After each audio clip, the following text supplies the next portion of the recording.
Hello there, it's Jennifer here. So glad to see you back. Today, I'm thrilled to share you another beautiful beach destination with you. Let's go!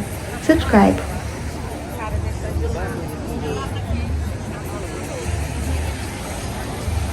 No meio desse povo, não.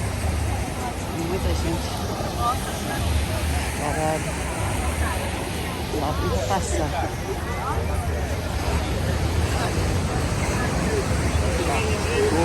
Tô aqui é o igreja e o beco.